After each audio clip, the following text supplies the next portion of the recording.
비가 오면도 불구하고 이렇게 서로 반갑게 만나게 돼서 반갑습니다.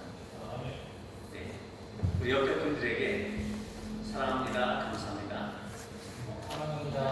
감사합니다. 네, 감사하시죠? 예, 아멘. 지난 금요 기도회 때 수냄 여인의 그 재등장에 대해서 잠깐 이야기를 하고 지나치려고 했어요.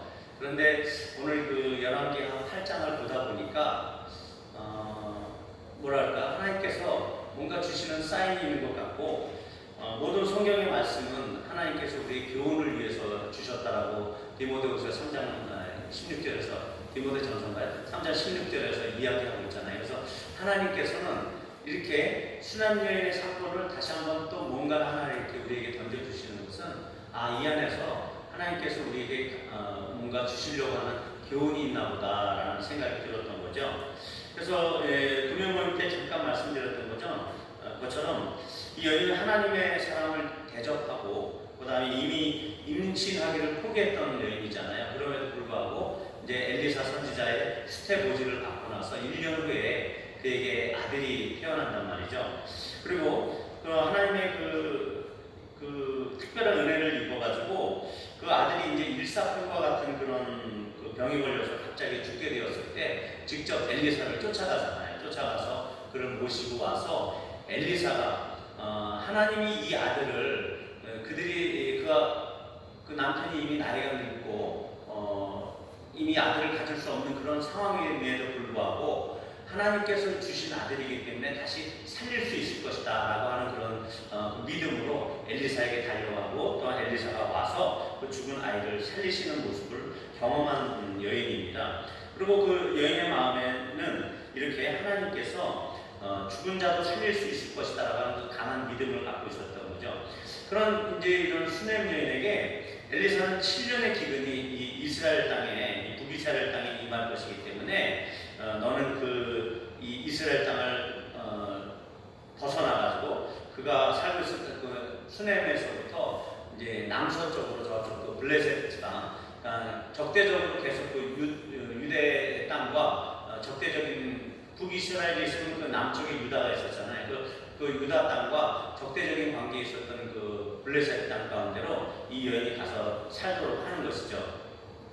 그녀의 인생에서 이미 하나님을 경험한 삶을 살았기 때문에 이 여인은 그 엘리사의 말씀에 충분히 순종할 수 있는 마음이 생겼던 거예요. 그래서 그의 가족들과 권속들을 데리고 그들이 생소한 지역, 그들에게는 아주 생소한 지역이죠. 그리고 적대적인 그 블레셋 지역이라는 그 지방으로 삶의 터전을 잠시 동안 옮기게 되는 거예요. 7년 동안.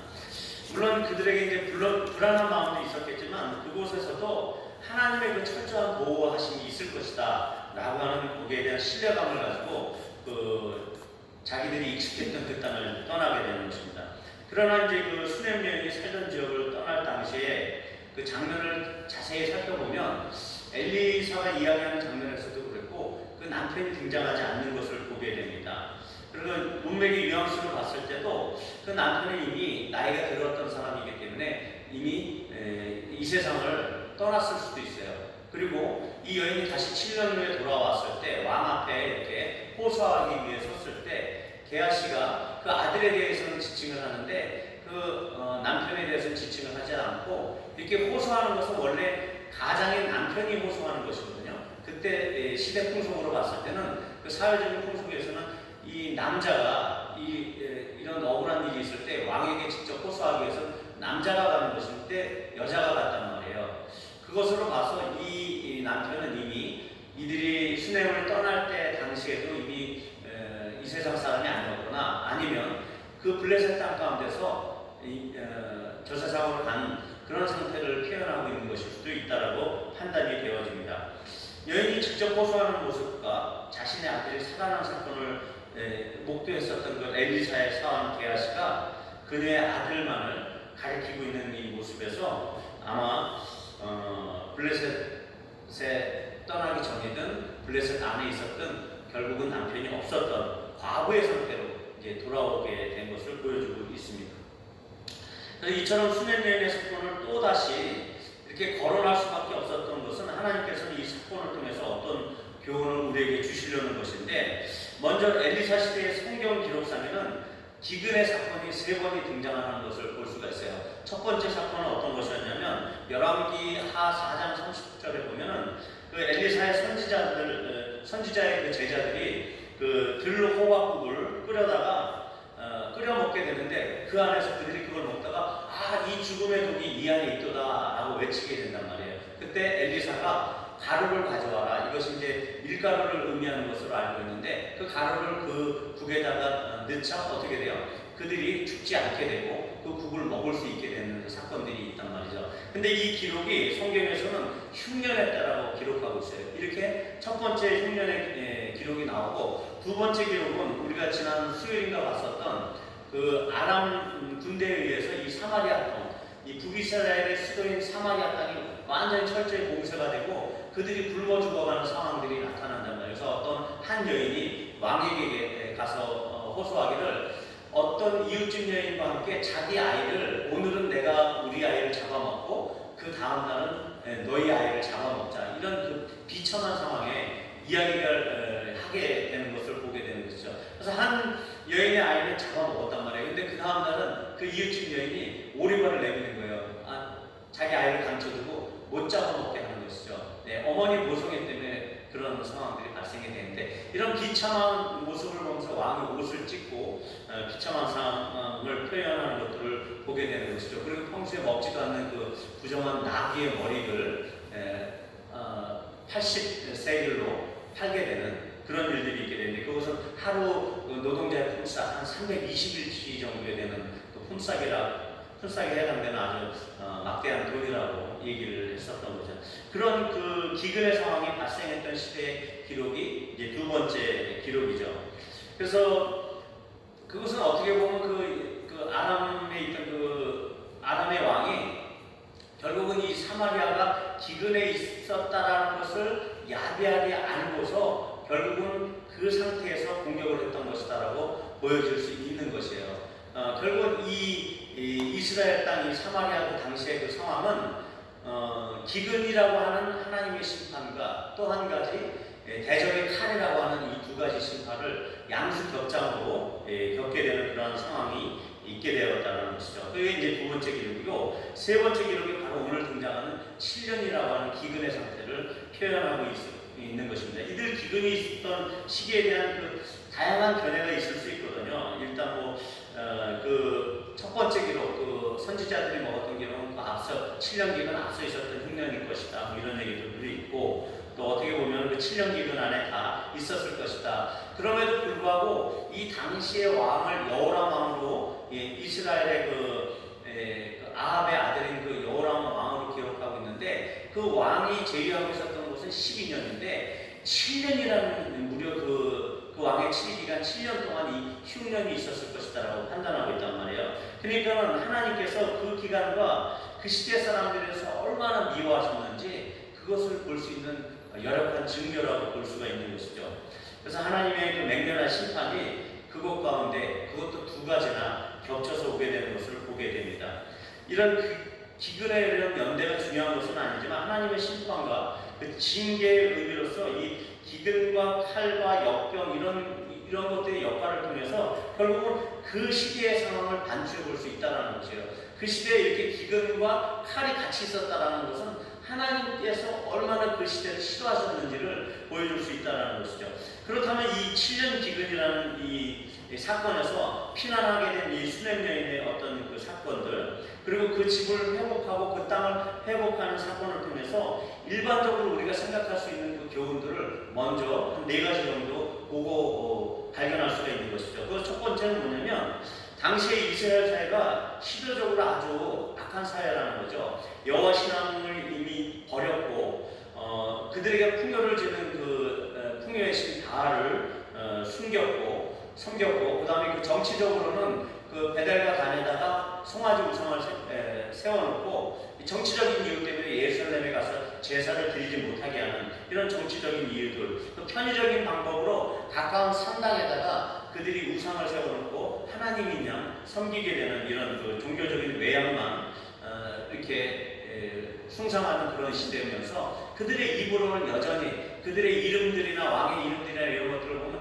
여전히 하나님을 섬긴다라고 여호와를 들먹거리고 있는 모습들을 보면서 참 그 시대의 어떤 그 이중적인 모습을 보여주는 상황들을 볼 수 있다는 것이죠. 그래서 하나님께서는 봐라, 이렇게 너희 북이스라엘 같은 이런 아주 그런 하나님이 미워하시는 상황에서도 불구하고 신실하게 여호와 하나님만을 바라는 그 하나님의 말씀을 듣고 그 미지의 땅으로 떠난 이 여인처럼 그 여인에게 주었던 그 특별한 보호와 인도하심이 이 하나님의 은총이다.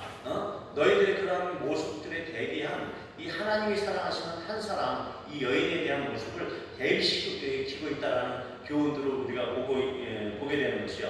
그런 하나님의 특별한 보호와 특별한 은총이 그 한 사람, 하나님을 경외하는 한 사람에게 임한다라는 것. 모든 사회가 썩어져가고 모든 사회가 불의한 사회가 될지라도 그 한 사람을 하나님께서는 구하시고 구원해 주신다라는 것들을 보여주고 있는 것이 첫 번째 교훈입니다. 두 번째로는 특히 이 민족 전체에 대한 징벌이 임하고 있는 상태에도 하나님을 신뢰하고 섬기는 한 사람에게 나타나는 집요한 하나님의 관심을 보여주고 있는 거예요. 하나님의 그 집요한 관심과 배려가 그 한 사람에게 있다는 것을 하나님께서 오늘 보여주고 있는 것이죠. 세 번째로는 앞서 있었던 그 여인의 부활 사건과 더불어 그 여인의 아들의 그 부활 사건과 더불어 발견되어지는 그 우리가 이전에 봤었던 부인할 수 없었던 아주 그 극명한 예수 그리스도의 예표로서의 그 여인의 아들, 부활한 그 여인의 아들을 그 아들의 모습을 통해서 결국은 아들을 잉태하고 아들의 부활을 경험하는 그 여인이 우리의 그 교회의 모습, 신약의 교회의 모습으로 대비되어진다는 것을 우리가 그때 봤단 말이죠. 그런 것처럼 신약의 교회를 상징하는 그 모습으로서의 그 아들의 모습을 볼 때 교회를 향하신 하나님의 특별한 관심과 사랑을 보게 된다는 것이죠. 그 여인이 그 왕 앞에 섰을 때 아들의 손을 잡고 있었잖아요. 그것은 뭐냐면 그 여인으로 대비되는 그 교회에 그 아들이 손을 잡고 있었단 말이죠. 그것은 뭐냐면 부활하신 예수 그리스도께서 여전히 우리 교회의 손을 붙잡고 있으면서 우리 교회를 보호하시고 인도하신다는 것을 보여주는 하나의 상징물로 볼 수 있다는 거죠. 그 상징적인 광경으로. 그리고 네 번째 주시는 교훈은 뭐냐면 또한 하나님이 그의 일을 하심에 있어서 너무나도 정밀하고 또 정확한 그 일을 하고 계시는, 정확하게 일을 하고 계신다는 것을 발견하게 된다는 것입니다. 이를 통해서 하나님을 더욱 그 하나님을 믿는 자들이 더욱 하나님을 신뢰할 수 있도록 그런 하나님을 간접적으로 우리가 보고 경험하게 되는 것이죠. 왜냐하면 열왕기하 8장 5절에 마침 그 게하시가 엘리사의 사환이었던 시부를 끌려왔던 그 게하시가 문둥병이 걸렸던 그 게하시가 왕과 함께 이야기를 하는 그 중에 바로 그 순간 그때에 그리고 마침 그 아이를 살리던 그 이야기를 하고 있는 그 상황 그때에 이 여인이 호소하러 나타난 것이에요. 왕 앞에서. 그러니까 게하시는 바로 그녀를 알아볼 수 있었던 것이죠.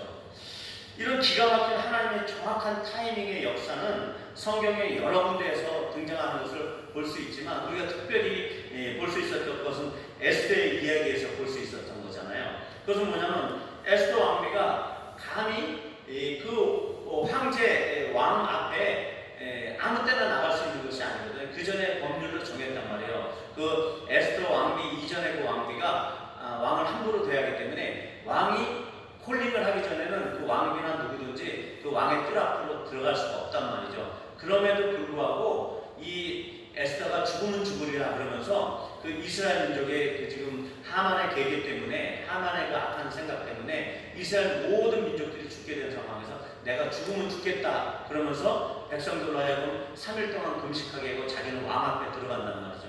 그때 왕이 그냥 그 에스더를 보자마자 사랑하는 마음이 생겨서 들어오게 해요. 그것뿐만이 아니라 왕이 이 사건에 대해서 이런 사건들, 하만의 이런 괴계가 있는 그런 사건들 가운데서 왕이 이 사건을 접하고 나서 역대 기록들을 보게 된단 말이에요. 그런데 그 에스더의 삼촌인 그 모르드게가 왕을 암살하던 그 사람들의 그 괴계를 왕실에다가 보고를 하고 그래서 그 왕실 관리가 그것을 처리했던 사건들이 드러나게 돼요. 그러니까 이 모르드게 사건에 있어서 왕의 암살에 대해서 이 알렸던 이 모르드게가 어떤 보상이 있었느냐니까 보상이 없는 것에 대해서 알게 된단 말이에요. 그러면서 이 모르드게와 이 에스더 왕비에 대한 어떤 그 극적인 전환들이 일어나는 이런 사건들, 이런 정확한 하나님의 타임을 보여주면서 결국은 그 사망의 권세를 갖고 있는 그 하만의 모든 계획을 하나님께서 꺾으시고 하만의 머리를 대신 모르드게가 달려야만 했던 그 장대 위에 하만의 머리를 거는 그런 놀라운 역전과 전환이 있게 되는 것을 보게 됩니다. 물론 또 룻기 같은 데서도 이런 정확한 타이밍, 룻이 그 추수 때에 나가게 되는데 그때 이제 보아스를 만나게 되는 이런 상황들, 이런 모든 것들이 하나님의 어떤 절대적인 타이밍 가운데, 하나님이 계획하신 타이밍 가운데 이루어지면서 역사의 전환이 일어나는 것들을 보게 된다는 것이죠. 지금까지 이렇게 네 가지를 이런 이 수냄 여인이 다시 7년 기근 가운데 다시 돌아와서 왕에게 호소하는 것 가운데 우리가 발견할 수 있는 교훈이라고 볼 수 있는 것입니다. 저는 이스라엘 민족은 원칙적으로 땅을 하나님의 소유로 보기 때문에 그 소유된 땅을 팔거나 그럴 수가 없었어요. 그래서 각 지파별로, 각 문중별로 나눠졌던 이 땅이기 때문에 자자손손이 물려줘야 될 땅이지 그들 자신의 소유가 아니란 말이에요. 하나님이 지정해 놓으신 그들 문중의 재산이란 말이죠. 그 문중의 소유인데 그것은 결국 하나님의 소유고, 그렇기 때문에 특별히 가난하게 돼서 굶어 죽는 상황이 아니다라고 하면 이것을 할 수가 없고, 혹시 팔게 되는 경우가 있을지라도 그 친척 중에 가까운 사람들에게 팔 수 있게 되는 그 무른다라고 하는 표현으로 해서 대신 물러줄 사람이 필요한 거예요. 이 땅에 대해서 대신 값을 물고 살 사람이 필요한 것인데, 그것은 친족들이 그 소유의 땅을 매입하도록 되어 있는 것입니다. 그리고 그것도 50년이 되면 다시 원 소유자에게 돌려줘야 돼요. 그 돈을 주고 그 땅을 샀을지라도 50년 시년이 되면 그것을 다시 그들의 원 소유자에게 돌려줘야 되는 것입니다. 그러므로 이 수냄 여인도 그 땅을 매각을 하거나 그렇게 해서 피난을 갈 수 없었던 것이죠. 그리고 기근이 있었던 그 7년간을 잠깐 비워뒀다가 다시 돌아온 것입니다. 그런데 이게 웬일입니까? 딱 돌아오고 나니까 어떤 사람이 그 땅을 차지하고 있어요. 그러면서 이런 말을 했겠죠. 내가 7년이나 이렇게 비워뒀으니까 당연히 내가 사용한 것이고, 내가 이미 많은 시간을 이 땅에서 경작했기 때문에 이제는 내게 줄 수 없다, 이렇게 강짜를 걸고 있는 상황이 된 겁니다. 이 여인의 남편이 이미 죽었고, 아마도 그 당시 수냄 지역의 상황이 아주 작은 지역이, 좀 좁은 지역이었기 때문에 그의 남편의 소유였음을 이미 알고 있었을 거예요. 그러니까 그 남편이 죽자 이 연약한 여인, 과부만 남은 이 상태에서 그것을 내놓지 않겠다라는 그 인간이라고 하면, 어떻게 보면 그 자기 시족이 아마 어떤 막강한 힘을 갖고 있지 않았으면, 또한 그 지역에서 어떤 유력한 세력이었거나, 아니면 그 어떤 각 자신이 갖고 있는 그 힘으로 그 과부인 그 연약한 여인을 제압할 정도의 어떤 폭력적인 인물이었을 수도 있다라는 것이죠. 그러니 그 여인은 7년 전에 그 7년 그 이전에 엘리사에게서 들었던 말이 아마 생각났을 것이에요. 엘리사가 그 여인이 자신을 공개하니까 뭐라고 얘기하냐면, 내가 너를 위해 무엇을 하랴, 왕에게나 사령관에게 무슨 구할 것이 있느냐, 이렇게 얘기했던 말이 기억이 났을 거예요. 그러니까 엘리사를 찾았겠죠. 이 억울함에 대해서 엘리사에게 호소하려고 찾았겠죠. 하지만 이 여인이 돌아왔을 때 이스라엘에 이 엘리사는 없었던 것 같아요. 왜냐하면 오늘 본문의 구절에 그 다음에 보면 엘리사가 어디에 가냐면 다메섹, 그러니까 이 사마리아로부터 한 200km 정도 되는 그 다메섹이라는, 그러니까 사람이 걸어서 한 6, 7일을 가야 되는 그 다메섹이라는 그 동네에 가 있었거든요. 그러니까 아람의 수도인 그 다마스커스, 그 다메섹에 가 있었단 말이에요. 그것은 뭐냐면 이 엘리사는 또 다른 하나님의 사명을 수행하기 위해서 가 있었던 것이죠. 그래서 그 다메섹의 왕 대신에 또 다른 다른 왕으로서의 그 하사엘이라고 하는 그 왕의 군대 장관이었던 하사엘을 통해서 결국은 다시 다메섹의 왕을 베나닷 대신에 다시 하사엘을 왕으로 수여하는 왕이 될 것이다라는 것을 알리기 위해서 그 다메섹까지 가게 됐던 것이죠. 그러니까 그 여인은 자신의 거할 집도 없고, 이제는 앞으로 예전처럼 일꾼들을 통해서 농사지을 땅도 없어진 이런 아주 곤란한 상황에 처한 가운데서 왕이 그 어떤 정의로운 재판을 구하기 위해서 그 왕이 사마리아에 있었는지 아니면 그 왕의 궁전이 왕의 그 별궁이 있었던 어떤 왕의 그 여름 그 별장이 있었던 이스라엘인지는 성경이 나오지 않기 때문에 모르겠지만 어쨌든 왕이 있는 곳을 찾아간단 말이에요.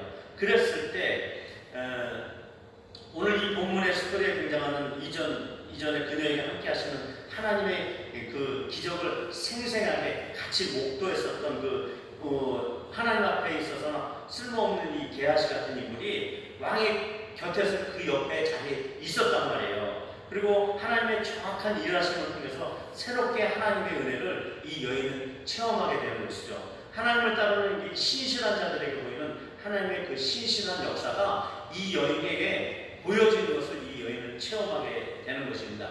이런 것이 하나님께서 이 여인에게 보여줬던 네 가지 일반적인 우리가 볼 수 있는 교훈이라고 한다면, 우리가 앞으로 지금 보아야 될 것은 뭐냐면 우리가 더욱 새롭게 볼 수 있는 부분들이 있다는 것입니다. 이것은 하나님에 대한 더 폭넓은 이해를 우리가 갖게 되는 교훈이라는 것이죠. 그 첫 번째가 뭐냐면, 우리는 이 사건을 통해서 이미 이 시대는 아주 무자비하고 또 강포한 시대가 되었다는 것을 알게 된다는 것이요. 이 시대 자체가 아주 험악한 시대가 된 거예요. 이 과부들이 살 수 없고 고아가 살 수 없는 그런 시대가 됐다라고 이야기하고 있는 것입니다. 남편이 없고 아직은 나이가 어린 그 아들만 두고 있는 이 과부인 그녀에게 강자를 부리는 그 못된 탐욕스러운 그 인간들이 득실거리는 사회가 된 것처럼 그도 그럴 수밖에 없는 것이 이미 7년이라고 하는 험악한 상황이 하나님의 심판이 임했기 때문에 그런 팍팍한 상황에서 모든 사람들이 이기적으로 변했다라고 하는 그 시대 상황을 보여주고 있는 것입니다. 그래서 그 시대상을 잘 표현한 이사야서의 글이 있어요.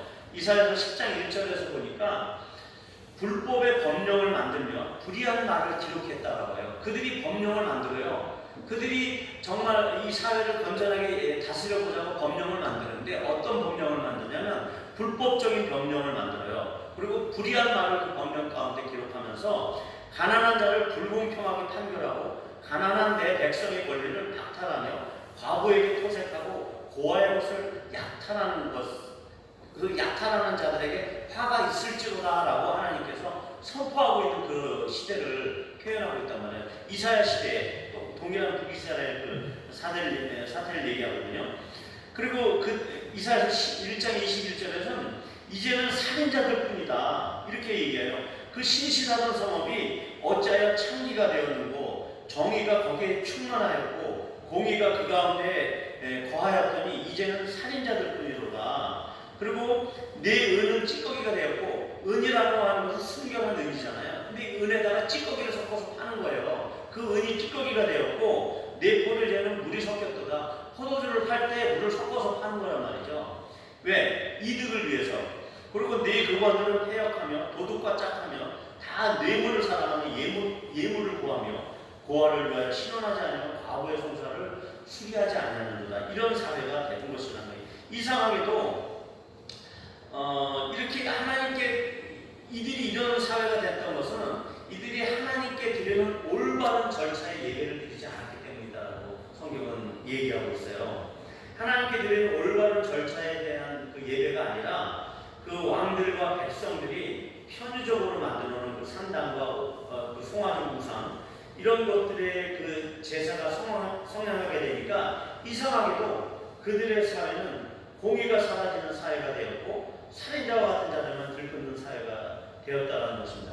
예를 들어서 법이 있어도 이상한 법을 만들고 불의한 법령을 만들어낸다는 것이죠.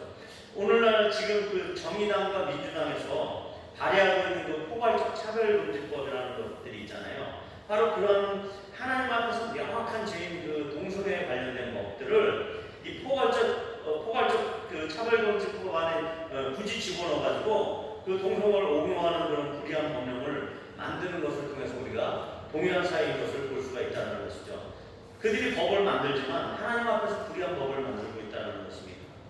코로나19 사태에서의 우리 교회들의 모습을 볼 때도 마찬가지예요. 올바른 하나님 앞에서의 그 절차를 따르는 예배가 아니라 현재적인 이런 산당의 예배의 모습처럼 계속 바뀌어져 가고 있는 것은 아닌지 우리가 우려해 봐야 된다는 것이죠. 아마도 이 코로나19 사태 이후에 그 언컨택트 사회라고 하잖아요. 이 언컨택트 사회가 도래하게 되면 더욱더 많은 교회가 동영상 예배로 대체될 수도 있다는 얘기들이 나오고 있습니다. 이는 예배의 현장에서 생생하게 임하는 그 하나님의 임재가 이제는 사라진다는 것이죠. 이 예배 현장에서 임하시는 성령님의 그 터치하심이 사라질 수 있다는 것이에요. 또 우리가 이렇게 찬양하고 기도하고 이런 그 현장에서 우리에게 같이 임하셔서 임마누엘로서 우리와 함께 하시는 중에서 말씀으로서 함께 하시는 그 하나님의 그 예수 그리스도의 그 신선한 그 말씀의 감동들이 점점 사라질 수 있게 된다는 것을 의미한다는 것입니다. 이처럼 하나님의 말씀이 사라지는 시대 속에서의 삶은 그 자체가 아주 포악한 사회, 법과 질서가 인본주의의 놀이터로 변화되어 버리는 그런 사회가 될 수 있다는 것을 의미하고 있는 것입니다.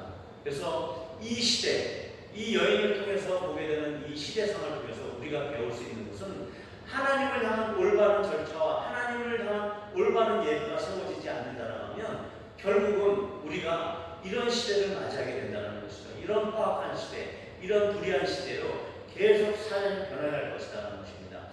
왜? 그 단초가 되는 것이 바로 우리의 예배가 올바른 하나님의 절차를 따르지 않는 예배가 됐을 때 그런다는 것을 우리가 첫 번째로 볼 수 있는 그 이면적인 교훈이 있는 것입니다. 두 번째 교훈은 무엇이냐면 이 여인이 엘리사를 찾았으나 그가 없었던 상황들처럼 우리의 곤란한 상황에서 정작 필요로 했던 그 엘리사가 없듯이 우리도 이런 어려운 상황을 만났음에 하나님이 없다고 이렇게 여겨질 수 있다는 것입니다. 포스트 코로나 시대, 그러니까 이 코로나19 시대를 이제 넘어서는 그런 시대에서 그런 시대를 맞게 될 텐데 우리는 사회와 심지어 사회뿐만이 아니라 심지어 일부 교인들 가운데서도 이제 하나님이 없다고 하는 일들이 발생될 것이라는 거예요. 이것이 우리에게 주어지는 두 번째 교훈입니다. 그러나 그 여인은 그녀가 할 수 있는 일을 하기 위해서 왕에게 쫓아가면서 하나님을 신뢰하면서 기도했을 것이에요. 자신이 어렵게 되는 환경을 헤쳐나가는 그 여인의 모습을 보게 됩니다. 이제 엘리사의 충고나 어떤 엘리사의 어떤 권고나 엘리사의 도움이 없는 이런 상황에서도 자신이 직접 살아계신 하나님을 향해서 부르짖으면서 그가 할 수 있는 일들을 감당해 나가는 것을 보게 됩니다. 그리고 그의 인생에 있어서 한 단계 더 올라간 삶을 살게 되는 모습을 보게 되는 것입니다. 더욱 신실하신 하나님의 정확한 타이밍에서 이렇게 일하시는 그 하나님을 체험하면서 더욱 신실하신 하나님을 체험하는 기회를 만나게 된 것이죠. 그러니까 그 여인의 어려움은 결국 하나님의 계획 안에서 디자인된 어려움이라는 것이에요.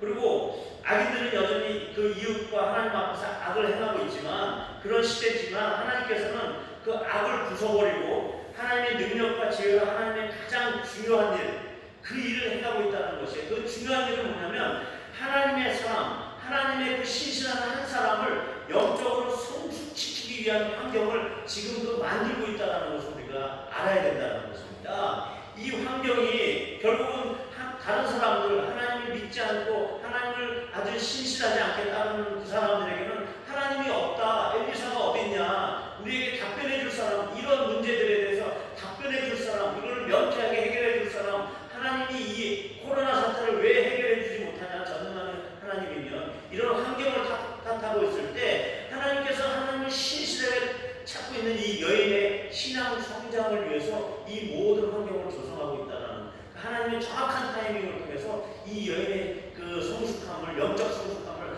한 단계 더 업그레이드 시키는 그런 상황들로 만들어가고 있다는 것에 우리는 관심을 집중해야 된다는 것입니다.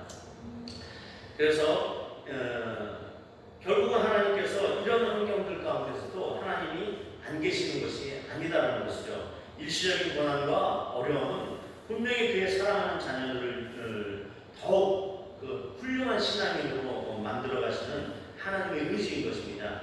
그 자녀들의 믿음으로 인해서 하나님께서 영광을 받으시려고 하는, 그리고 그 하나님의 사람으로 그 다듬어 가시려고 하시는 그런 가정 가운데에서 하나님께서 늘 옆에 계시다는 것들을 보여주고 있는 것입니다. 그 여인의 옆에서 여전히 그리스도께서 손을 잡고 있는 모습을 보여주시는 것이죠.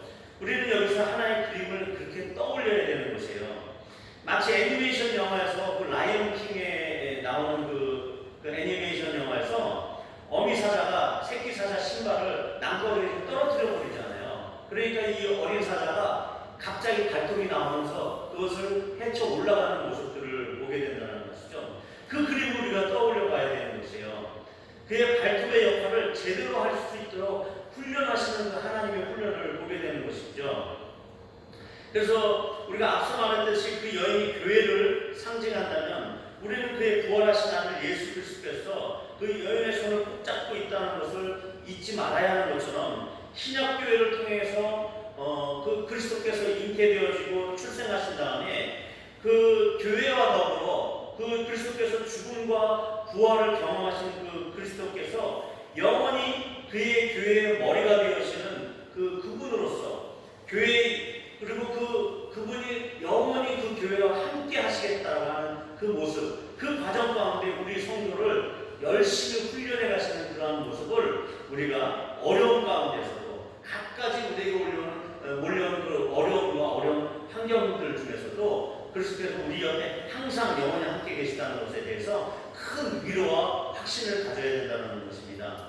그리고 이 그리스도께서 지금은 그리스도께서 어린아이의 모습처럼, 어떤 청소년의 모습처럼 비록 우리 눈에 보이지도 않고 보잘것없이 보이는 그런 존재로 우리가 우리의 신앙 상태에서는 그렇게 보여질 수도 있겠지만, 이는 장차 만국을 철저하로 다스리시고 그의 입에서 나온 그 말씀으로, 그 말씀의 검으로 온 세상을 공의로 새롭게 하시고 심판하러 오시는 그 심판주의 모습으로 우리에게 등장할 것에 대해서 우리는 바라봐야 된다는 것입니다.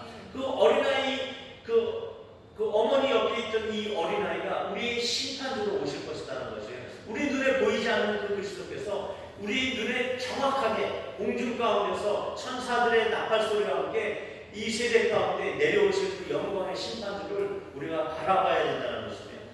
그렇다고 하면 그 영광의 심판주를 바라보는 우리의 신앙이라고 하면, 우리는 실제적으로 우리 눈에 보이지 않는 그 그리스도가 우리의 그 삶의 문제에 있어서도 별로 도움이 되지 않을 것 같은 그 그리스도께서 지금 조그맣게 보이는 그런 그리스도께서 우리에게 보일지라도 그분이 우리 곁에 계시지 않는다라고 하는 그 증거를 얘기할 수도 없는 것입니다. 그 증거는 바로 영원히 함께 하시겠다라고 하는 그분의 말씀하신 그 말씀의 신실성 때문에, 결국은 그렇게 말씀하신 그분 때문에 우리는 그것이 사실이다라는 것을 받아들일 수 있는 것입니다. 그 신실하신 말씀으로 인해서 비록 우리가 지금 이 세상에 불의와 불공평과 이 코로나19 때문에 신음하는 그런 고아와 가부 같은 그런 존재들로 이 세상을 살고 있지만, 그것 때문에 경제적으로 궁핍해지고 처참해지는 그런 삶으로 갈 수도 있겠지만, 결국은 하나님의 그 공의와 공법으로 온 세상을 다스리는 그리스도의 통치의 완전한 나라에서 그와 함께 우리가 왕노릇할 것에 대해서 우리는 고대하고 기대해야 되는 것입니다. 이것이 하나님께서 주시는 두 번째, 이 여인이 왕에게 호소하는 사건 가운데 볼 수 있었던 이면적인 교훈입니다. 마지막으로 세 번째 얻을 수 있는 교훈은 아주 특이한 장면이에요. 보통 상식적인 차원에서 왕이 이 여인의 어떤 그 호소를 들어준다라고 하면 그 여인의 집과 그 토지만 돌려줬을 것이에요. 근데 오늘 이 왕은 이상한 명령을 내리고 있어요. 어떤 명령이냐면 왕의 한 관리를 임명해요. 그리고 그 일들을 잘 처리하도록 배려까지 하는데, 그 일들이 어떤 것이냐면, 네가 이 땅에서 떠날 때부터 오늘 이 자리에 있는 그 시간까지 그 땅에서 얻었던 소출물을 다시 돌려주라. 이런 엉뚱한 명령을 내려버린단 말이에요. 이건 공평하지 않잖아요, 그 사람의 입장에서는. 근데 이것이 하나님 나라의 영적인 법칙인 것입니다. 하나님께서는 그 자녀들이 뺏겼던 그 영적인 권위, 그 자녀들이 갖고 있었던 그 영적인 모든 그 권리들을 결국은 하나님께서 온전히 되돌려 주신다라고 하는 그 교훈이 이 안에 들어가 있는 것입니다. 이 장면은 그 집과 전토를 강탈한 자에 대한 하나님의 철저한 징벌이고요. 그를 사랑하는 자에게 베푸시는 하나님의 은혜의 풍성함의 가치를 보여주고 있는 장면인 것입니다. 이 불의한 왕, 이 여호람 왕이 어떻게 그런 명령을 내릴 수 있었겠어요?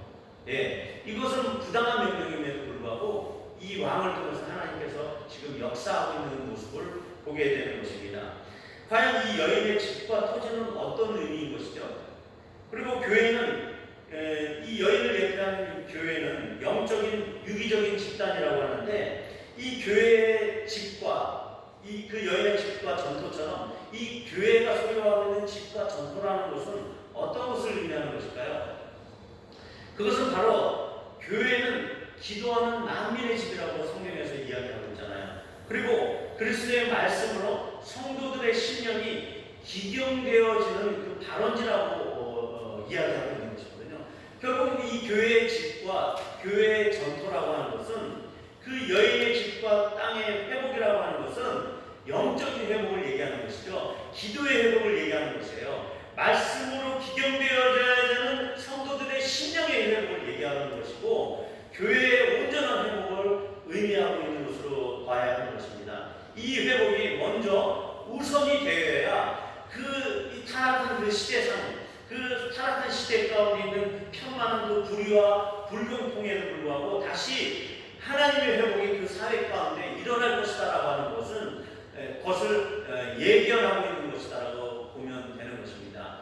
이 모든 사회의 변화, 코로나19가 다시 없어지는 이 모든 일, 이런 것들은 교회의 성도들의 심령이 회복되어지고 다시 말씀으로 그 심령이 기경되어져야지만이 없어지는 하나님의 심판이라는 것입니다. 이 심판이 사라지기 위해서 우리는 오늘 하나님께서 이 여인을 우리에게 보여주신 것이라고 봐야 될 것입니다. 오늘 우리는 하나님이 이렇게 함께 하시는 한 여인, 그 여인인 교회, 그 교회인 우리가 얼마나 복스러움의 가치를 경험하는 존재들인지 보게 됐습니다. 우리는 그 여인처럼 기근 중에서도 기근을 피해서 피난을 가게 될 것입니다.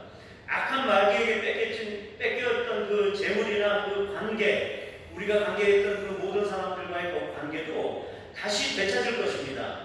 그 여인의 생활에 터지는 그 집과 땅을 그 땅이 의미하는 온전한 교회의 영적인 모습과 온전한 예배가 다시 회복될 것입니다. 라고 우리는 확신할 수 있습니다. 그 이유는 그 교회와 손잡고 계시는 그리스도의 그 강한 팔이 함께 하시기 때문인 것입니다. 그 사실을 알고 있는 우리는 그래서 하나님이 마련해 놓은 낭떠러지 같은 그 비탈길 가운데 떨어지기를 기뻐해야 된다는 것입니다. 즉 믿음의 도전을 우리가 기뻐해야 된다는 것이에요.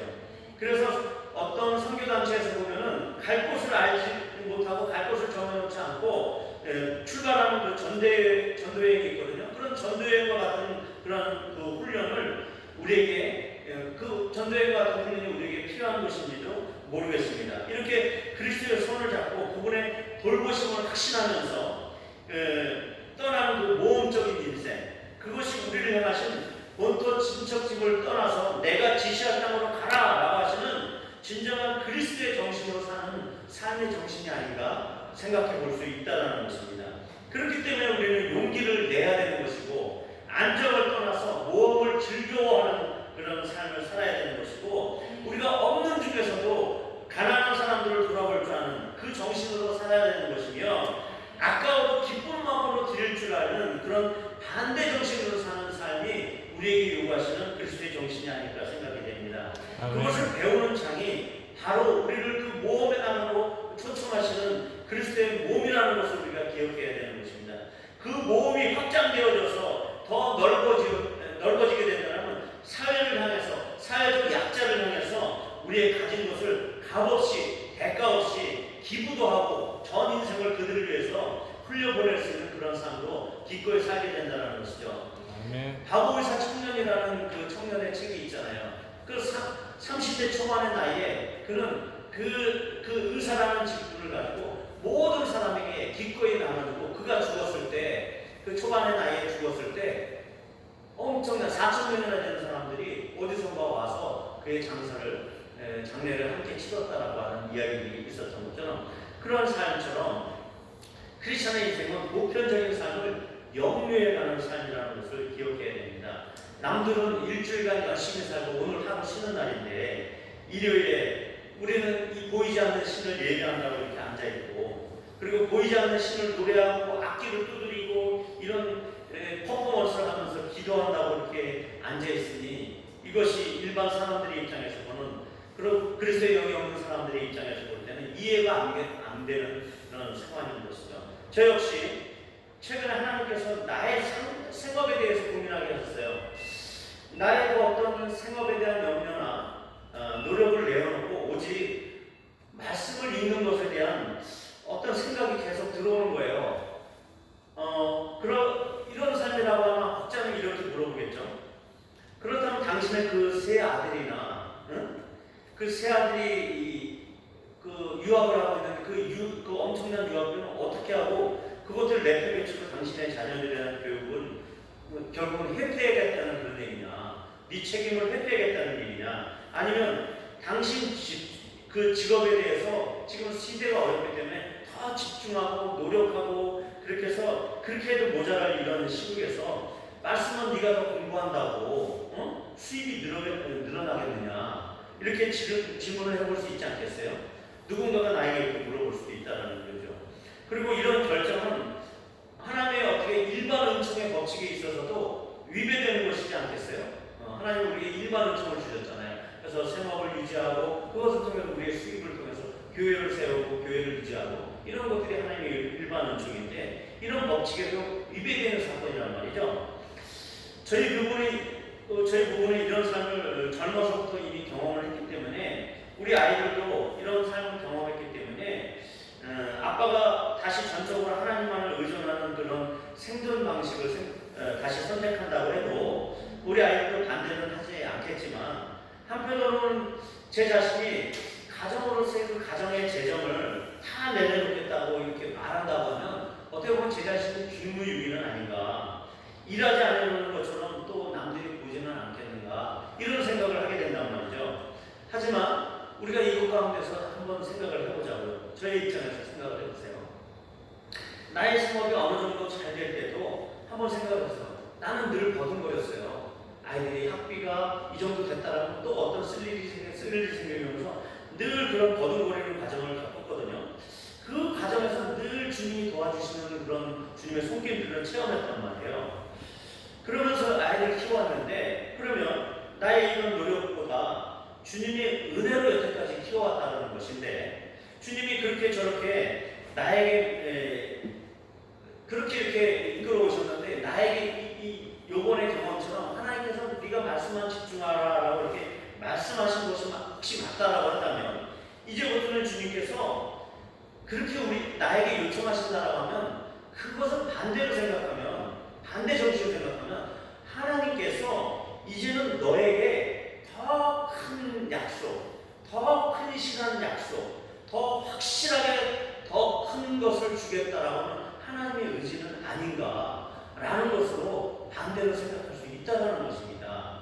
그런 것처럼 결국은 우리가 어떤 상황에서도 하나님께 순종하는 것이 우선이지 우리가 갖고 있던 인간적인 위치, 어떤 남들에 대한 어떤 이미지 이런 것이 중요한 것이 아니다라는 것입니다.